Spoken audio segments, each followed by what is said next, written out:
Good morning student. As you know that कि हमारी online classes start हो गई है। तो today we are going to start our 12th class accountancy. Before starting any type of topic I should tell you the brief knowledge about the accountancy कि हमारी जो 12th class की accountancy है उसके अंदर हमको क्या क्या टॉपिक्स पढ़ने हैं।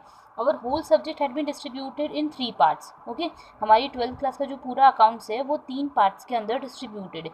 First is related with partnership accounting. First topic जो है वो पार्टनरशिप अकाउंटिंग से रिलेटेड है। It's concern with formation of partnership की पार्टनरशिप फॉर्म कैसे फॉर्म होती है, एडमिशन होता है पार्टनर का तो हम क्या अकाउंटिंग ट्रीटमेंट करते हैं, and at the time of retirement what accounting entry we have to pass, and at the end हमको देखना पड़ता है अगर अकाउंटिंग फर्म के अंदर पार्टनरशिप फर्म के अंदर अगर कोई पार्टनरशिप फर्म डिसॉल्व हो रही है तो उस कंडीशन में क्या अकाउंटिंग एंट्रीज हमको पास करनी है। Second is related with company accounting. Second part जो होता है वो कंपनी अकाउंटिंग से रिलेटेड होता है। इसमें हमको पढ़ने वाले हैं हम लोग जो टॉपिक वो है इशू ऑफ शेयर से रिलेटेड, और जो एंड हो जाएगा एनालिसिस ऑफ फाइनेंशियल स्टेटमेंट। मतलब हम पहले फाइनेंशियल स्टेटमेंट्स पढ़ेंगे कंपनी का, just like balance sheet, P&L account बनाना। Then there will be the issue of shares and debenture. फिर उसके बाद हम पढ़ेंगे ratio analysis, then cash flow statement and analysis of financial statement. And third part is dealing with NPO। NPO जो है वो full form है, sorry it is an abbreviation, NPO is an abbreviation, ठीक है। इसका फुल फॉर्म होता है not for profit making organisations. इसके अंदर अपन बेसिक अकाउंटिंग पढ़ेंगे। NPO जो होता है वो एटलीस्ट 10 मार्क्स कवर करता है। पार्टनरशिप जो होता है वो 40 मार्क्स कवर करता है, and remaining portion is dealing with company accounting. Okay, ये ब्रॉडली ऐसा डिस्ट्रीब्यूशन होता है। इसमें कुछ ऊपर नीचे मार्क्स हो सकते हैं, कुछ 5-10 मार्क्स का वेरिएशन हो सकता है, but it would be just like that only. So आपने 11th क्लास को, अब हम थोड़ा सा रिकॉल करते हैं, आपने 11th क्लास में जो अकाउंटिंग पढ़ रखी थी उसमें आपने पढ़ रखा होगा कि आपने जर्नल बनाना सीखा, then you are preparing ledger, then trial balance, and after that trading P&L account and balance sheet. Okay, तो वहाँ पे आपने पढ़ा था सोल ट्रेड से रिलेटेड। इट मीन्स आपने जब भी क्वेश्चन स्टार्ट किया होगा तो it's concerning with a person started business या a person commence with business with machinery, with capital, with any type of assets, है ना। और फिर आपने देखा होगा कि एक पर्सन ने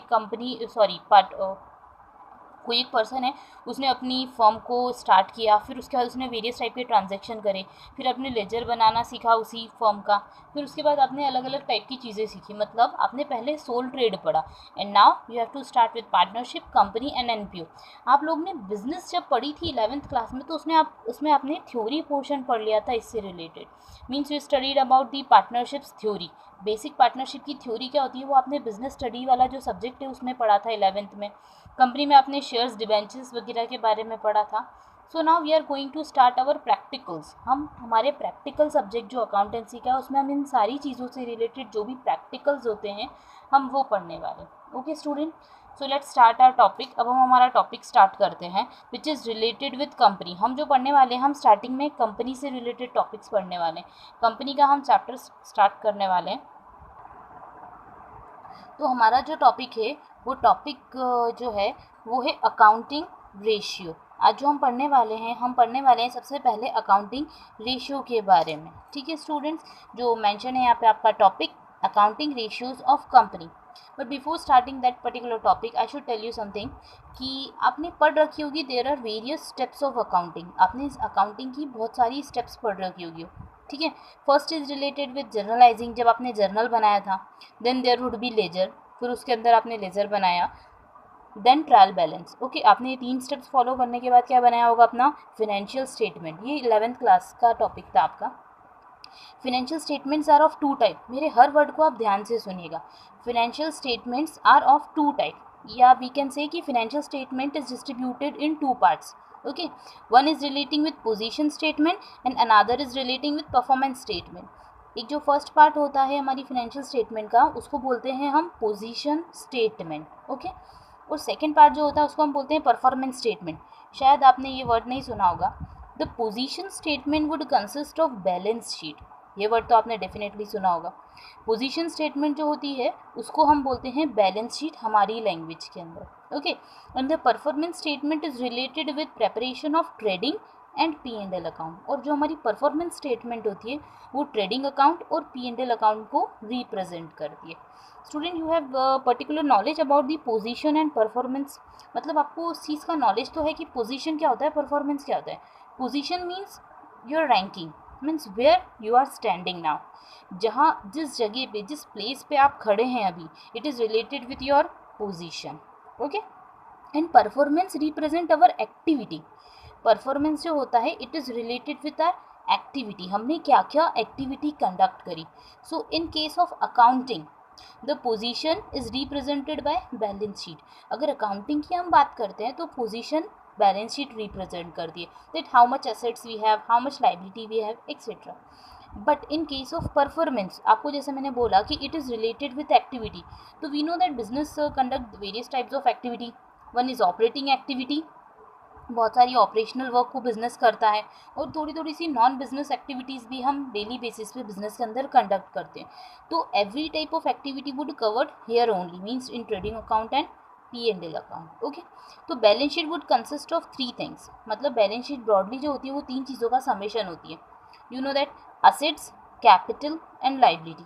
आपको पता है बैलेंस शीट 2 पार्ट्स में डिस्ट्रीब्यूट होती थी, हम बनाते थे लाइबिलिटीज अमाउंट, एसेट्स अमाउंट। तो balance sheet consist of 3 things, ठीक है, 3 aspect are there. So one is related with assets, next is capital and third one is dealing with liability. Okay, तो अब इसको पढ़ने के बाद आप थोड़ा सा और ध्यान दीजिए, हम पढ़ते हैं ट्रेडिंग के अकाउंट के बारे में और P&L अकाउंट के बारे में। तो you have knowledge about it कि ट्रेडिंग अकाउंट जब हम बनाते थे तो the result would be shown as gross profit और gross loss. I had represented here ki GP and GL. GP means gross profit and GL is representing the gross loss. Okay, and P&L is prepared to know about the net profit or net loss. It may be any one of them. मतलब या तो net profit होगा firm को या तो फिर net loss होगा।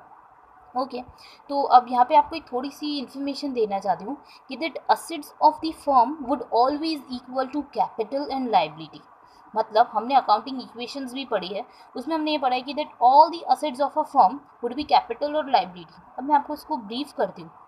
Look student, हमारे पास अगर बिजनेस हम कर रहे हैं, कंडक्ट कर रहे हैं, तो हम उसमें अपने असेट्स का यूज़ करने वाले हैं। Anything which generates money for us would be come under the category of assets.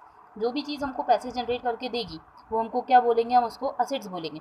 जिस अज्यूम आज मेरे पास एक लैंड का एरिया है, ठीक है, अब उस लैंड को मैं क्या करती हूँ, मैं लैंड जो है उसके ऊपर एक बिल्डिंग को डेवलप कर लेती हूँ। लैंड के ऊपर मैंने बिल्डिंग डेवलप किया, और जैसे ही मैंने बिल्डिंग बनाई, मतलब उसमें बहुत सारे मैंने फ्लैट बनाए, तो मैंने उसको अलग अलग लोगों को लेट आउट कर दिया। Okay, so they are just generating me a rent, यार they are just providing me the rent. So any type of income is coming to me, कुछ ना कुछ इनकम का सोर्स मेरे लिए जनरेट हो गया with the help of that particular land and building. Okay, तो असेट्स जो होते हैं वो हमारे लिए इनकम जनरेट करने का सोर्स करते हैं, या फिर we can say that they generates revenue for us. Assets हमको क्या जनरेट करके देते हैं, रेवेन्यू। स्टूडेंट्स, ये बहुत टेक्निकल टर्म है, बहुत सारे स्टूडेंट्स को पता नहीं होता है कि असेट्स क्या है, कैपिटल क्या है, तो हमको उनका ब्रीफ पता होना चाहिए दैट असेट्स जनरेट्स इनकम और रेवेन्यू फॉर अस। जो भी चीज़ हमारे लिए इनकम जनरेट कर रही है, रेवेन्यू जनरेट कर रही है, it would be known as our assets. Next is capital and third one is liability. Student, अगर आप सोचोगे कि अभी मैंने एग्जांपल जो लैंड का दिया, तो आपको अगर लैंड आपने अपने बिजनेस के अंदर रख रखी है, या फिर वी कैन सी कि आपने एक बिल्डिंग बना के रख रखी है जिसका आप पोर्शन लेट आउट करते हो और आपको रेंट मिलता है। ओके, तो या तो बिल्डिंग आपने अपने पैसे से इन्वेस्ट करी होगी, मतलब आपकी खुद की होगी। अगर आपकी खुद की है मीन्स ओनर्स फंड है, तो it would be your capital. Otherwise ऐसा हो सकता है कि आपने या तो किसी से उधार लिया होगा कि चलो मुझे प्लीज़ 5 लाख रुपीज़ दे दो, मुझे एक बिल्डिंग डेवलप करनी।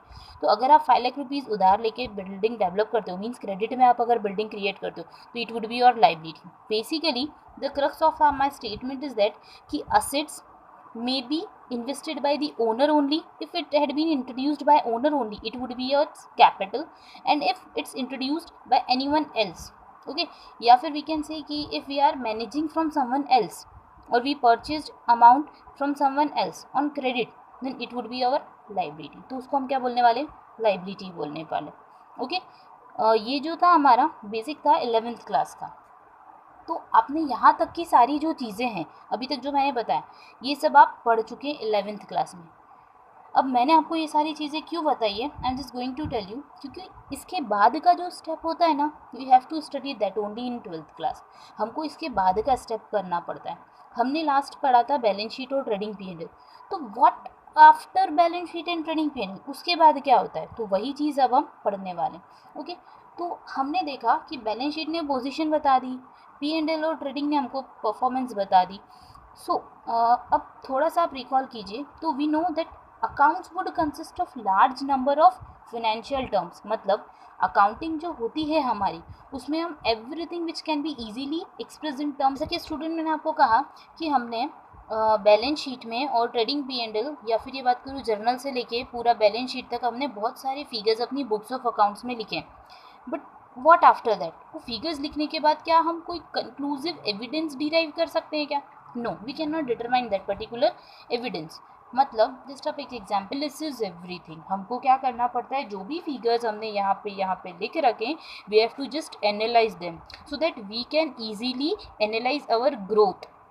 ठीक है, जब हम हमारे फिगर्स को, लिखे हुए फिगर्स को जब हम एनालिसिस करते हैं, तो we are just getting a crux of it, हमको उस चीज़ का क्रक्स पता पड़ता है, या हमको उस चीज़ का अल्टीमेट गोल पता पड़ता है, या अल्टीमेट रिजल्ट पता पड़ता है। इन सेम वे हमने जब यहाँ पे और यहाँ पे बहुत सारे फिगर्स लिख रखे थे, तो हमको उनसे कंक्लूसिव एविडेंस नहीं मिल पा रहा था।